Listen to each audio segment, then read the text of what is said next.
On a chilly April day in Boston, a woman laces up her running shoes. She feels how soft her gray sweatshirt and joggers are. Soon they will be damp with her sweat. She can't wait to be back home and warm, but she has a race to finish. She feels the brisk air on the back of her neck, right where her bob ends. There's a chill in the air, the kind that crisps up before a snowfall. Still, she feels the atmosphere is pregnant with hope and possibility. Race contestants, please take your place along the starting line. Catherine Switzer is about to run the Boston Marathon. Beside her is her boyfriend, who is an American football player, and next to him is her running coach. Together, they shuffle along Hopkins State Park, filled with other runners in similar gray sweatsuits, all stretching and warming up before the 26.2 miles ahead of them. Number 261 is proudly clamped onto her chest. It's been pinned to her sweatshirt since she got in the car and drove the 4 hours to Boston. This is her first real race with others, and she can't wait to finish it. As they line up, her boyfriend to her right, her coach to her left, Catherine looks around at the hundreds of men around her. And they're off. She runs toe-to-toe with them for miles. All of the other male runners speed up or slow down. But Catherine keeps pace. She begins to make her own heat on this cold spring day. Then, the press truck rolls by. Within it are photographers and organizers of the race. A photographer takes notice of Catherine and points her out to the others and keeps clicking until one of the organizers' heads snaps to attention. At the mention of a woman being in the race, the organizer jumps off the truck and runs over to Catherine. Suddenly, this race has turned into a chase, like a lion hunting a gazelle. Sprinting in his pressed sport coat and slacks, the organizer grabs at her, reaching his arms out to try to snag some of her long bob bouncing in the wind. Her femininity mocks him. He screams at her. Get the hell out of my race and give me those numbers. Then he is tackled by Catherine's boyfriend. The coach pivots and is right behind the boyfriend. And Catherine keeps running. Although she's at her target pace, her heart manages to beat faster.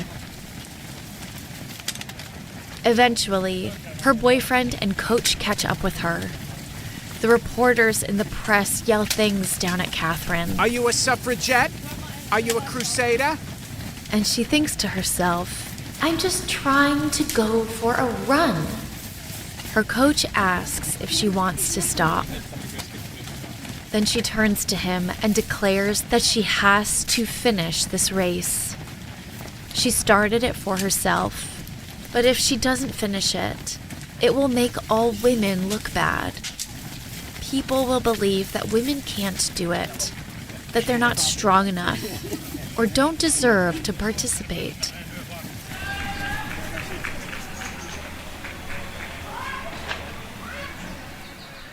"4 hours and 20 minutes later, Catherine finishes the race. She was an unintentional pioneer for women. She didn't race for the feminist movement in the 60s. She ran because she wanted to. It was illegal for women to participate in the Boston Marathon. It wouldn't become legal until 1972. The 1960s were still a time where people didn't believe that women could take on common activities. But women throughout history have turned around and said, "Here I am, watch me." And 80 years before Catherine ran, two women were also trying to finish a race of their own and didn't want anyone to get in their way. I'm Adrien Behn, and this is Strangers Abroad, a race around the world, based on the true story of Nellie Bly and Elizabeth Bisland.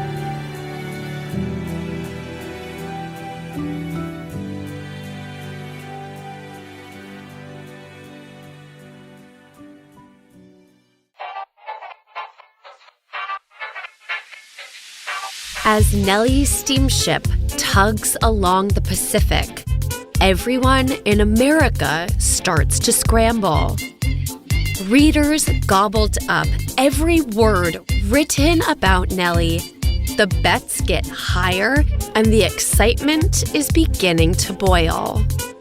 And reporters from across America hop on trains to see Nellie arrive at specific stations on her journey. Pulitzer also orchestrated for reporters to escort Nellie on her trip across America. Nellie's little blue dot beeps out on the eastern edge of the Pacific, hauling itself towards land again. And she still has no idea that people are betting on her.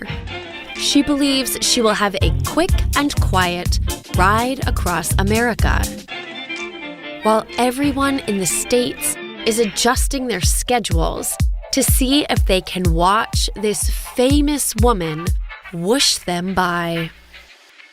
The Sunday before Nellie arrives in the United States, thousands upon thousands of people send in their coupons to the New York World office with updated guesses on when Miss Bly will return.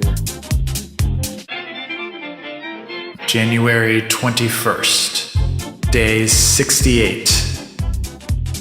Nellie is as anxious as the rest of her nation. On January 21st, she sits on her steamship idling off the San Francisco harbor, picking at her breakfast. They reached America in good time, but she has to wait for the ship to be inspected for any signs of disease. Impatience pulses with every heartbeat and flows through her body. Nothing but being on the move can calm Nellie's nerves. As she sits in the harbor, a number of officials have come on board to inspect the ship before they let everyone off. They also bring newspapers, and while sitting at breakfast, Nellie reads that she is the second biggest piece of news. The first is a massive snowstorm that has hit every one of the stops on her northern route through the United States. She chokes on the news and her porridge. Are you Nellie Bly? Then a reporter sent by Joseph Pulitzer comes up to her. He informs her that she has special privileges to leave the boat early, bypassing the mandatory health inspection. Oh, truly? Oh, that is great news. The reporter blinks, and when he opens his eyes, Nellie has all of her items on her and is ready to go. He's impressed by how little she's lived off of for these few months. That's until he saw her monkey. Quickly, the reporter, the traveler, and the monkey make their way down to the tugboat. On the tugboat, Nellie and the reporter discuss the news that this massive snowstorm has hit the Pacific Northwest. So her route across America has been changed. Pulitzer paid a small fortune to reroute several train routes in the United States. Now, Nellie will take a private train down through the Southwest and then up through the Midwest and connect to her original route in Chicago. Now, this is not going by, quote, normal means, the way the world had promised in the beginning, but nobody cared by now. Everyone just wants to see Nellie Bly finish her race. If the New York World didn't move train schedules and routes for Nellie, then she would be stuck in San Francisco for over a week. And Miss Elizabeth Bisland would win. Pulitzer wasn't going to let that happen. The sea breeze hits her face as she looks at Alcatraz looming off the mainland. Although Nellie is still on the opposite side of the country, it strangely smells like home. As they inch closer to shore, Nellie notices a mass of people swarming the pier. Several ships must be leaving today. Then, as they inch closer to land, the mass starts cheering. They aren't waiting for a ship. They're waiting for her. Nellie has to plug her ears. The cheers are so loud. Nellie's boat bobs in the harbor, and several of the railroad officers rush up to her. Nellie holds out her right hand, and one of them gingerly grabs it. She has a quick flashback of holding out her hand to the boatman in Port Said. Then, officers surround her and turn into bodyguards. One on each side of her, and in front of her and behind. They walk quickly as they pass the crowd. Everyone shouts questions at Nellie, reaching out to touch her or grab a thread of her camel hair dress. Or her real hair. The tension. The New York World newspaper had been building over Nellie for the past few months, starts to simmer over. The front officers stick out their arms and pave the way through hundreds of people trying to get a close look at this woman who is racing around the world. Nellie has no time to register any one person, as she is quickly ushered to her train. At 9:02 a.m. on January 21st, the cheers from the crowd were almost louder than the train engine itself. This special train that the New York World chartered didn't spare her comfort either. Nellie's car is beautiful, lined with purple velvet and mahogany wood. The train conductor asked, What time do you want to reach New York, Miss Bly? "No later than Saturday evening," never thinking they could get me there in that time. Nevertheless, the conductor shouts back, Very well. We'll put you there on time. I rested satisfied that he would keep his word.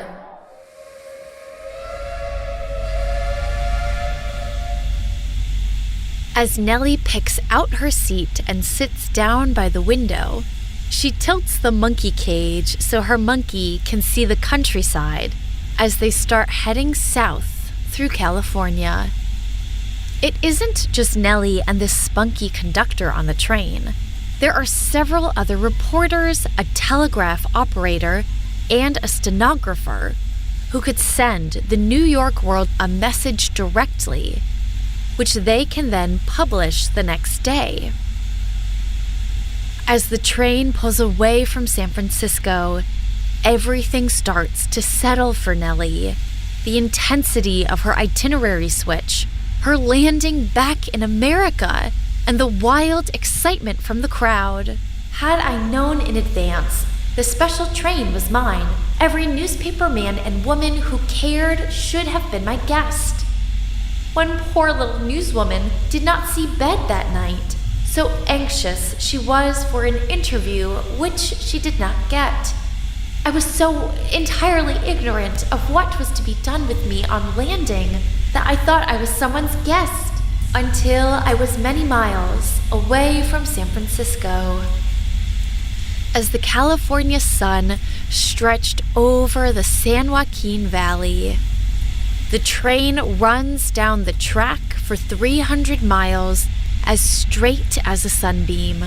The saddest sounds that came to me were the farewells called from Hoboken Pier when I started my trip, and the sweetest sounds were the ones of welcome and applause which greeted my arrival in San Francisco.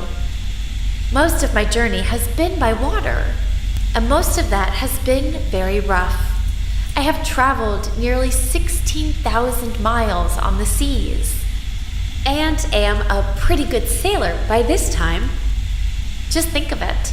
I haven't been seasick once. I'm delighted to be able to say in this connection that I have enjoyed good health ever since I left New York. Nevertheless, it's now undeniable that after 2 months, Nellie Bly is a more confident traveler, sailor, eater, writer, and is now racing towards her finish line. As the train approached Merced, the first stop, Nellie can see in the distance a large crowd flanking the train platform. Everyone is dressed in their Sunday best. Why, is everyone about to embark on a trip? Is it a holiday I forgot about? She looks at her monkey, and then the men, and then she listens closely until she realizes that the crowd is chanting her name. They all want to get a glimpse of the world's most famous female traveler. As the train reaches closer, the crowd overwhelms the noise of the engine.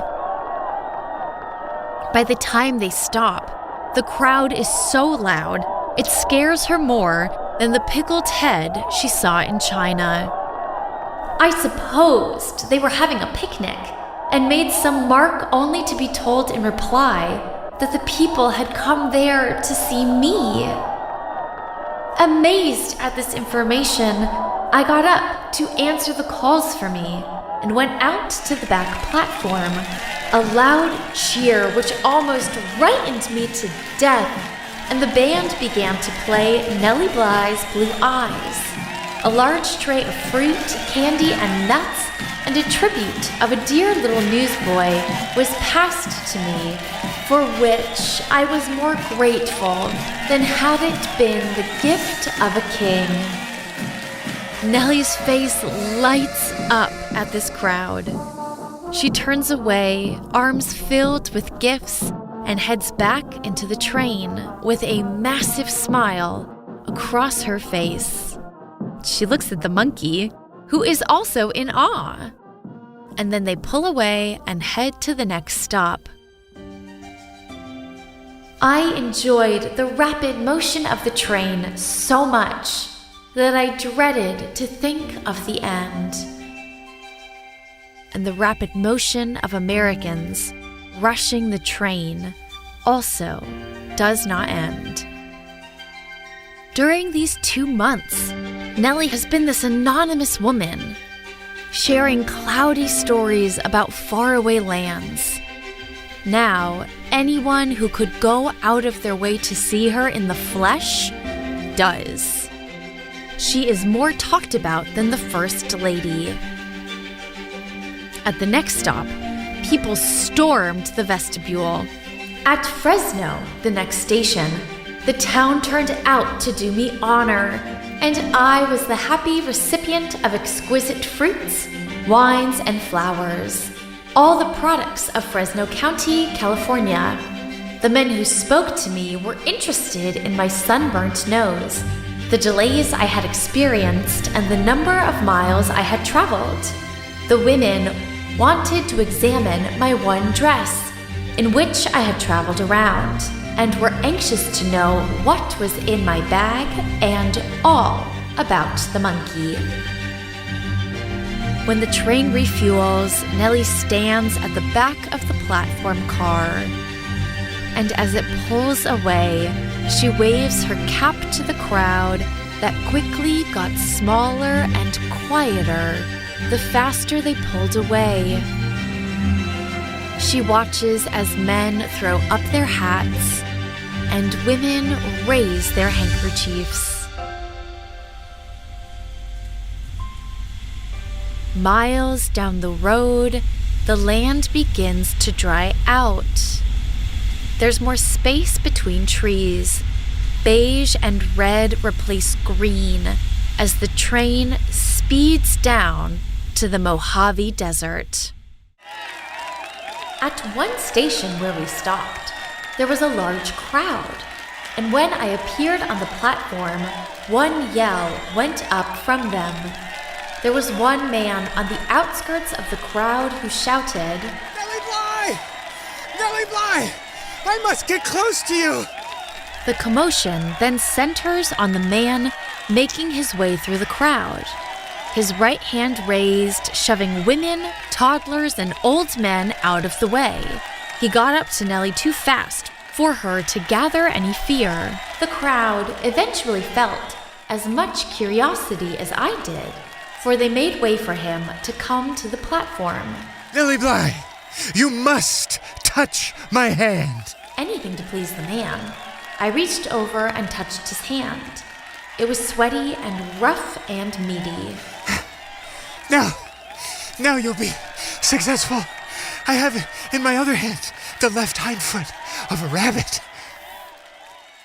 Nellie doesn't think anything of it as she heads to sleep and goes deeper into the desert on her train.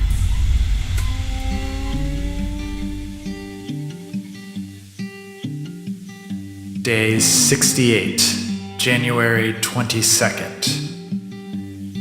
And when Nellie wakes up the next morning, she admires the diverse landscape of her own country.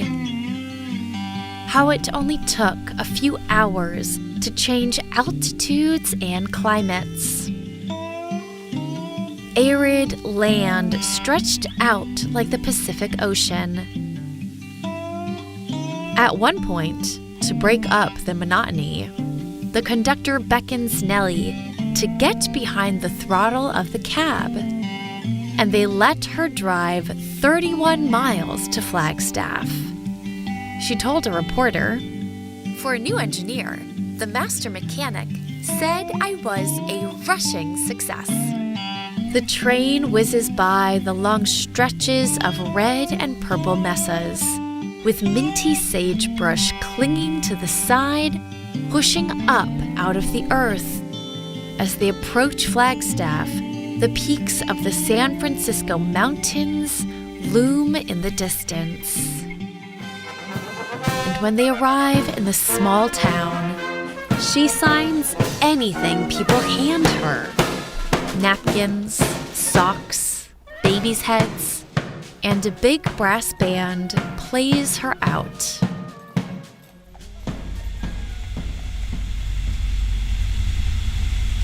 Around 4 p.m. on the 22nd, the train crosses into New Mexico. For hours, Nellie and her companions have nothing to look at but beige and red. As they move ahead, miles away from them is a group of railroad workers fixing an unstable bridge, held together by jack screws. The bridge covers a large and deep ravine. If anyone fell down it, it's a certain death. And given the quick orders of the special train, these railroad workers had no idea that Nellie Bly's train has been arranged to pass over that very unstable bridge and is quickly approaching. The workers pause their hammering. They look at each other with wide eyes, and then up where the sound is coming from. Then one of them notices a small puff of smoke rising in the distance and getting closer to them.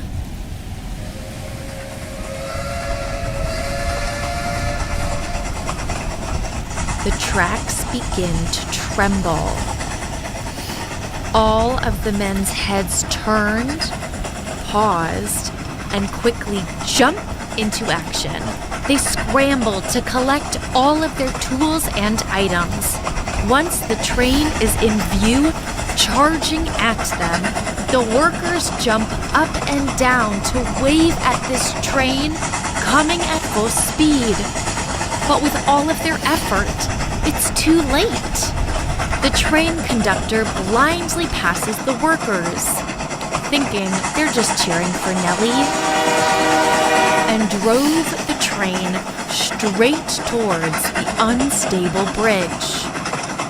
Then, the train's front wheels hit the front of the bridge, and the workers hold their breath. They close their eyes. Some start to tear up, not knowing how many funerals will soon be in attendance. They wait to hear crashes and screams. Seconds go by, and they hear nothing other than the sound of the train driving away from them. It left as fast as it arrived. Then the workers watch as the puff of smoke gets smaller and smaller and farther away from them. A terrible death escaped. Of course, everyone on the train just thought that they had crossed over a bridge. Nothing really to think about. It wasn't until they read the news the next day about the severe instability of the bridge. And Nellie thinks back to grabbing the man's hand with the lucky rabbit. Well, I don't know anything about the left hind off of a rabbit, but when I knew that my train had run safely across a bridge which was held in place only by jack screws, when the railroad bridge fell. The moment we crossed, it didn't. Then I thought of the left foot of a rabbit and wondered if there was anything in it. After a while, the towns start to blur together and the crowds continue to gather. I shook with both my hands at every station, and when the train pulled out, crowds would run after, grabbing for my hands as long as they could. My arms ached for almost months afterwards. But I did not mind the ache. If by such little acts I could give pleasure to my own people, whom I was so gladly to be among them once more. As Nellie Bly crosses her homeland, a fever swept the nation that wasn't typhoid.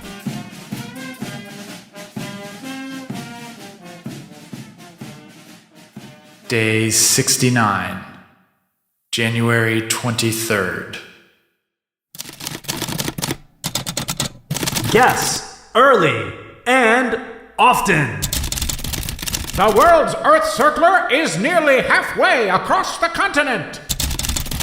As Nellie fades out of the desert sandstone and enters the Great Plains, the New York World newspaper prints the final ticket for Nellie Bly's guessing match.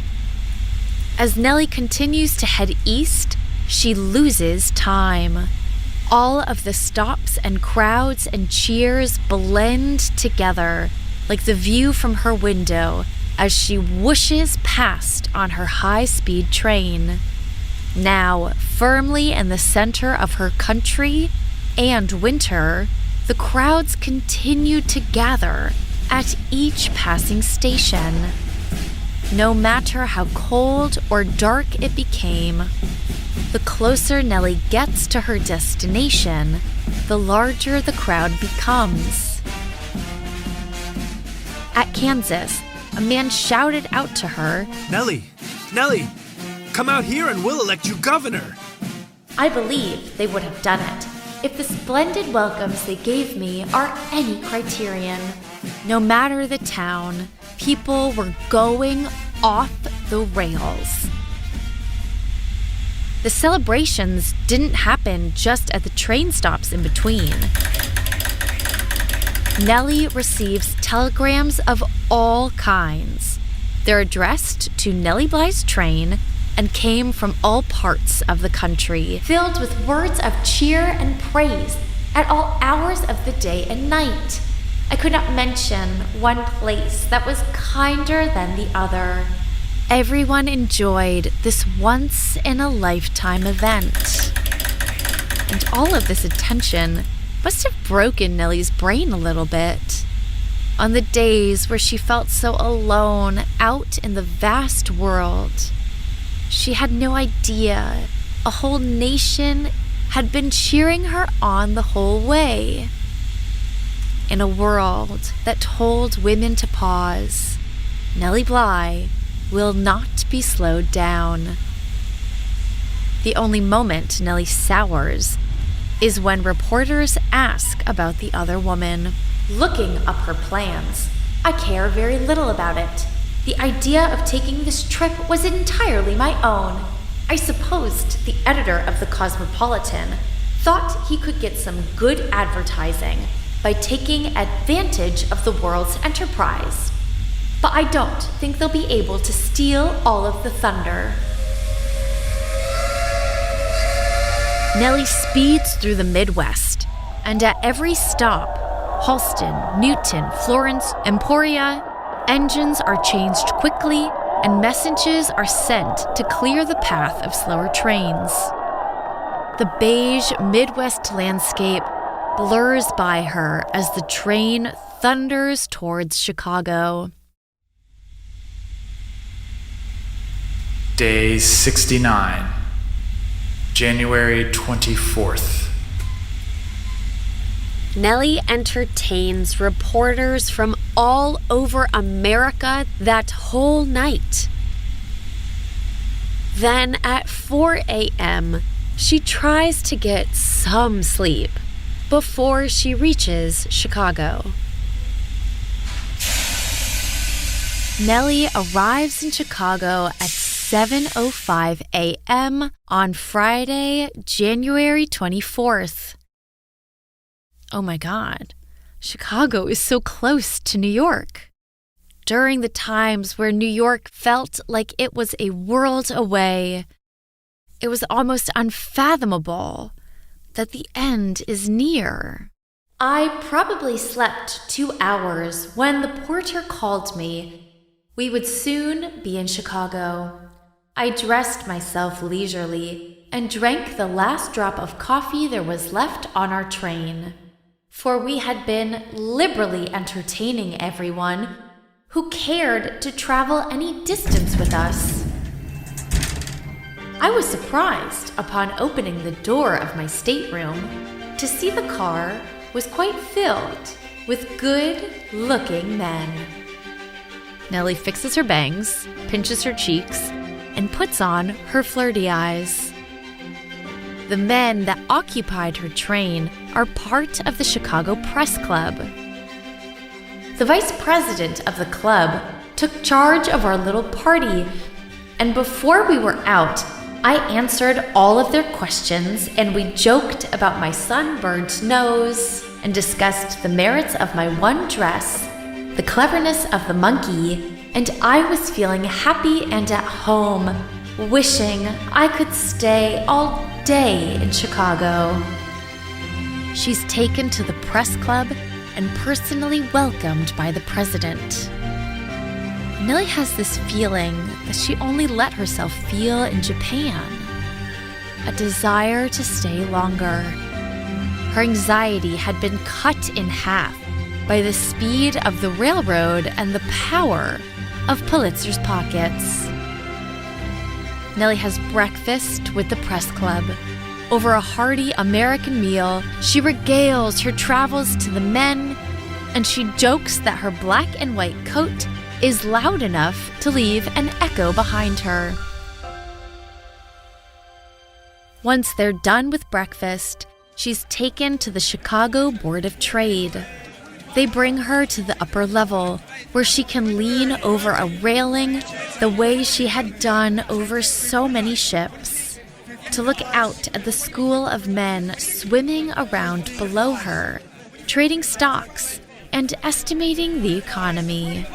They all paced around until one of them looks up and sees a woman staring down below at them.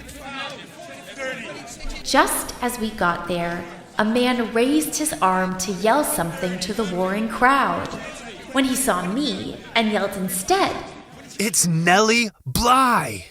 In one instant, the crowd that had been yelling like mad became so silent that a pin could have been heard falling to the floor. Every face, bright and eager, was turned up towards us. Instantly, every hat came off, and then a burst of applause resounded through the immense hall. People can say what they please about Chicago, but I do not believe that anywhere else in the U.S. a woman can get a greeting which will equal that given by the Chicago Board of Trade. As the room screams from below, Nellie just bows her head and waves her hand. Her presence causes such a ruckus, she has to be escorted out of the building by members of the press club who get her back to Union Station. Here, she's to hop on the Pennsylvania Railroad train for the final leg of her journey. During the 3.5 hours she spent in Chicago, the word spread faster than a telegram, and all of Chicago wants to see her before she leaves. On every street she passes, people pour out of their offices, homes, and appointments to watch her go by. Women who are trying on shoes run out into the street wearing unpaid and mismatched merchandise, followed by the salesmen.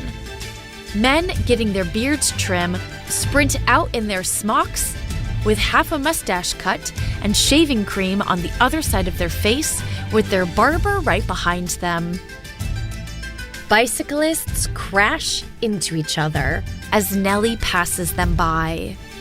There goes the woman who's going around the world. She's almost done. Pedestrians scream her name and ask for autographs and handshakes. And she is whisked away back into the train station. All of the good men from the Chicago Press Club escort her back onto the train, and Nellie reluctantly says goodbye to all of them as she boards her final train home. Nellie spends the whole day chatting with reporters from up and down the Midwest, and it passes the time as they buzz through Indiana and Ohio. She tries to sleep so she can be fresh for her old home of Pittsburgh in a few hours. Day 72, January 25th. At 3:10 a.m., the train pulls into Pittsburgh.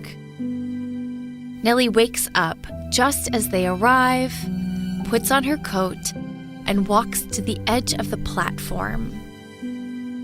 She is greeted By a smaller, but much more sentimental crowd. Gathered on this platform for the first time in 71 days are familiar faces, relatives, old coworkers, and friends. Out of the thousands of people who came to see her by, this group brings her to tears. She cries out and sees her breath puff out in front of her. Everyone cheers, tears frozen to their cheeks as they try to clasp her hand, kiss her forehead, or give her a hug. Everyone has been reading the news and cheering her on. And now, here she is in the flesh, jumping off the page of a newspaper, and is standing here before them. An employee of the Pittsburgh Press comes up to her and opens a velvet box. Inside it is a silver press badge gleaming back at her. Nellie looks up at the man and beams at him as a single tear runs down her right cheek. He steps close to her, and her heart pounds so loudly she's afraid he will feel it beating as he pins the press badge over her left breast on her famous dress that she's been wearing for 71 days. Out of all the places she visited, it is here in her home city where she really sees how far she's come from that small-town storyteller girl to a globe-trotting journalist.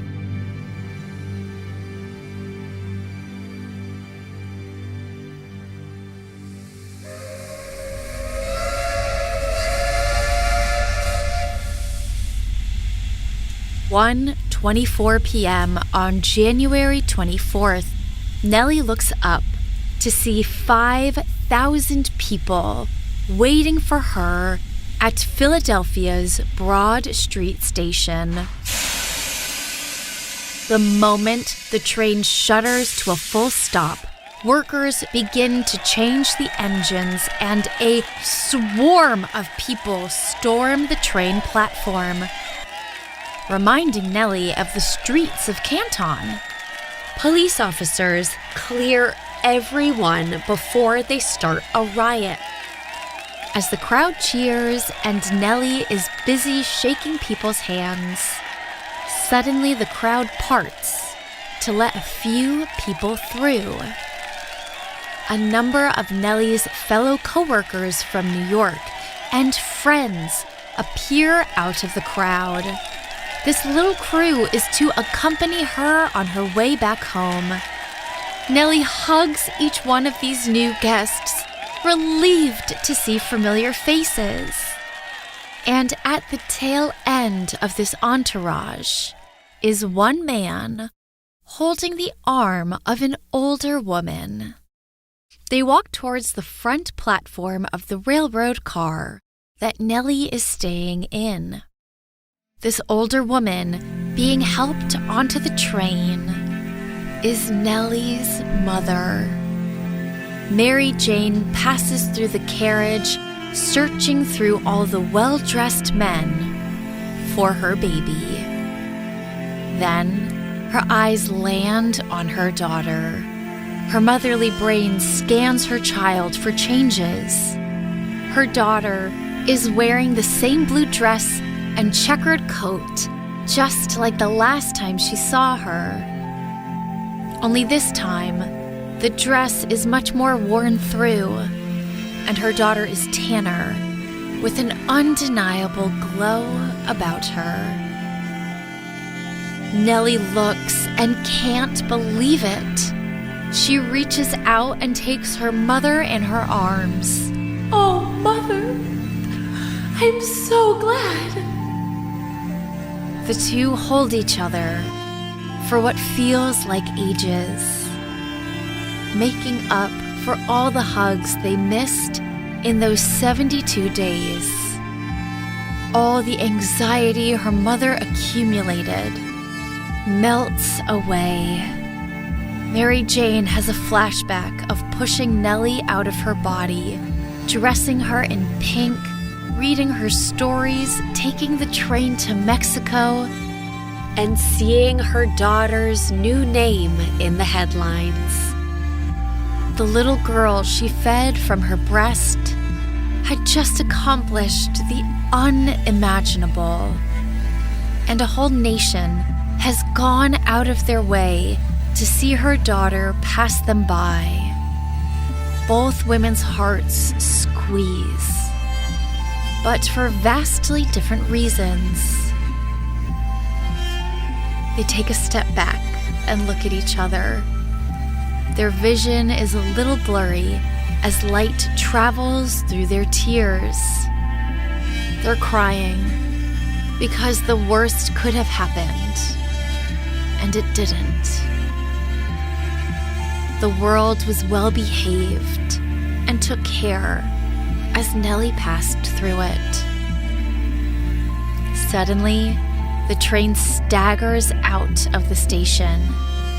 Nellie lets go of her mom for a moment to wave goodbye to Philadelphia.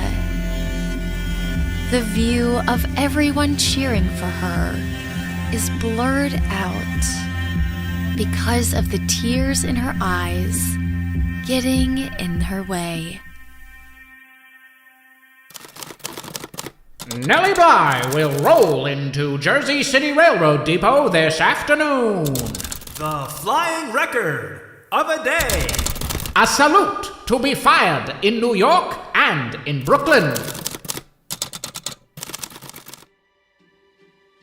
Nellie Bly now has one final stop: New York City. Well, Jersey City will suffice. When the train starts up again, it crosses over the New Jersey border. Now, Nellie has a moment to go around and embrace everyone in her expanded entourage. The New York World orchestrated a whole slew of Nellie's friends and colleagues to escort her back to New York. They had all taken a train down from New York that morning to be with Nellie. Nellie breaks up some of the dozens of bouquets and hands out flowers to everyone. All of the worry that she's been harboring in her body since she last left America vanishes, and victory fills the train. Nellie's room is overflowing with flowers and bottles of champagne. Fruit is fermenting from California. If there was anywhere to be in the world on January 25th, 1890, this train certainly was it. Nellie and her crew count down the stops like it's New Year's. New Brunswick, Broadway, Trenton, and locals still gather and wave at train stops where she passes by but doesn't stop at. When lunch is served, she can barely eat and mostly sips champagne. She sits with her friends and her mom, and for once, she finds it hard to explain what she's just gone through. For someone who's so well equipped to spin a yarn, she found that it's difficult to summarize the last 2 months. And it dawns on her that what she's just gone through is an incredibly solitary experience. All of the people who had come from New York stood up with their champagne and offer Nellie congratulations and gifts. This distracts everyone from the fact that Jersey City is in their sights. Everything Nellie has been racing towards, every country she's hurdled over, every question she's had about her timing, will be over in a few minutes. As the minutes tick closer and more miles fall behind her, Nellie gets quiet and reflective. She notices the gray sky, the sun blocked by clouds like the fog in London. Her depot is right over the horizon. A reporter gathers up everything Nellie wants to bring back to her apartment as they reach the suburbs of Jersey City. The idea of going back to her apartment is strange. She slept on boats and mail trains and hotel rooms for months. The idea of being in a familiar bed and not moving at the same time is as foreign as some of the countries she's just traveled through. In the distance, a large swarm of people, all dressed in black winter coats, gather at the train station, where only her closest friends said goodbye to her. Over 10,000 complete strangers impatiently wait to welcome her home. The crowd is held back by wooden blockades. A chaotic hum buzzes around the crowd. Someone could stick their tongue out and taste the anticipation waiting for the train and its precious cargo. Then, the train conductor jocks the train, and Nellie feels the locomotive slow. A feeling she's grown acutely attuned to. A mile before the train station, the conductor pushes on the brakes. The transmission of power slows as it reaches its destination. The mayor of Jersey City is standing out in the cold, waiting on the platform, holding a generous bouquet of flowers. Next to him are the timekeepers, and they stand together like three kings. A telegram is sent to the train, telling Nellie to walk up to the front of the carriage. As the platform comes into view, Nellie can see the congregation through the tears welling up in her eyes. But she holds them back. She spins the ring on her thumb, the way the wheels of the train turn and turn. And then the conductor pushes on the brakes. The train stops. A reporter slides the carriage door open for her, and she stands in awe. A hush goes over the crowd. She takes in all of the people standing there to see her the moment she comes home. The timekeepers rub their thumbs over their clickers. The little girl who made up stories in class, who advocated for women, who put her money where her mouth is, took in the sights of all of these humans, her neighbors, her fellow New Yorkers. The cold January wind finds its way through her dress, a wind she's familiar with. For a moment, everyone holds their breath. Her hand smooths out her camel coat, an icon itself by now, and thinks about the camels back in Aden that she got to see with her own eyes and walk up to with her own feet. Nellie is disheveled, sunburnt, sore arms, poorly slept, underfed, overcaffeinated, and a little drunk, wearing the same dress she left in. But she is 72 days older, 10 countries wiser, and so happy to be home. Her right foot steps down onto the platform, and then her left foot follows. In unison, the timekeepers hit their stopwatches. The race around the world is over. The mayor runs up to her, grabs her right arm, and lifts it high up in the air. A man in the crowd also lifts his arm and waves a handkerchief. And suddenly, a 10-cannon salute blasts at Battery Park and Fort Greene. Boats in the harbor pull on their whistles. Birds fly away in fear. People jump up and down, throw their hats in the air, hugging and kissing each other. One woman goes into labor. Okay, I'm making that part up, but who knows? The crowd and celebrations could have caused a seismic earthquake. One reporter writes, No chief, returning from a tour of conquest ever, received a more royal welcome. After the cannons finish, the mayor bows and hands Nellie the flowers. I took my cap off and wanted to yell with the crowd, but not because I had gone around the world in 72 days, but because I was home again. She completed her trip in 72 days, 6 hours, 11 minutes, and 14 seconds. Elizabeth Jane Cotran.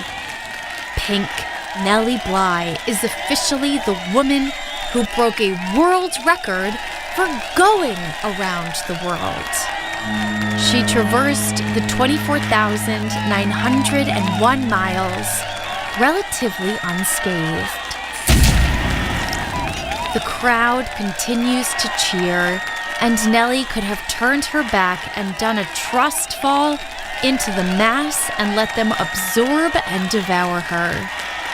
She's never felt more complete. After more minutes of screaming go by, and Nellie waves to everyone and gets hugs from her entourage. The crowd starts shouting, "Speech, speech, speech, speech!" And after 72 days, Nellie can't think of much to say. After living her dream of being a writer, she still can't find a way to distill these past 72 days down. So all she can muster is, "From Jersey to Jersey is around the world, and I'm in Jersey now." But one thing is for sure. Father Time had been outdone by a woman.